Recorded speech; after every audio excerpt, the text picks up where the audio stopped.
कल भारत के प्रधानमंत्री आदरणीय नरेंद्र मोदी जी ने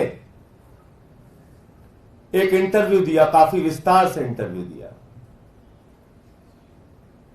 लेकिन उस इंटरव्यू में जो सबसे ज्यादा हैरान करने वाली बात थी, जो सबसे ज्यादा चौंकाने वाली बात थी कि भारत की आजादी के बाद देश का एक प्रधानमंत्री आजादी के बाद के हुए सबसे बड़े महाघोटाले को खुलेआम डिफेंड कर रहा है। भारत के प्रधानमंत्री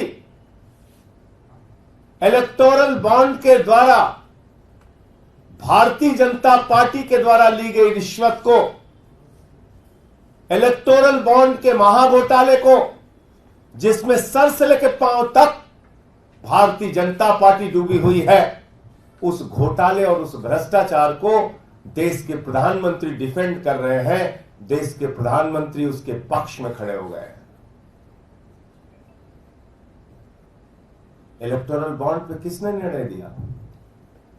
इलेक्टोरल बॉन्ड को किसने अनकॉन्स्टिट्यूशनल कहा? इलेक्टोरल बॉन्ड को किसने अवैध कहा?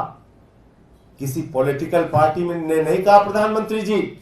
भारत के सर्वोच्च न्यायालय के 5 जजों की खंडपीठ ने कहा, सर्वोच्च न्यायालय के 5 जजों की खंडपीठ ने कहा कि इलेक्टोरल बॉन्ड असंवैधानिक है और अवैध है।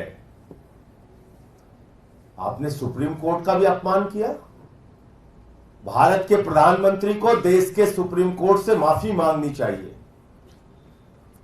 भारत के प्रधानमंत्री को सुप्रीम कोर्ट के फैसले की आलोचना करने के लिए और इलेक्टोरल बॉन्ड के भारतीय जनता पार्टी के भ्रष्टाचार को डिफेंड करने के लिए इस देश की जनता से माफी मांगनी चाहिए।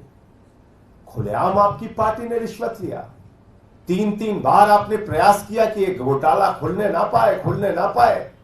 वो तो धन्यवाद है सर्वोच्च न्यायालय का कि उन्होंने कहा नहीं, देश के सामने जाहिर करो किस कंपनी ने तुम्हें कितना पैसा, कितना रिश्वत, कितना घोटाले का रकम आपको दिया है। और जब पता चला तो देश के सामने पूरा सच बीजेपी का आया।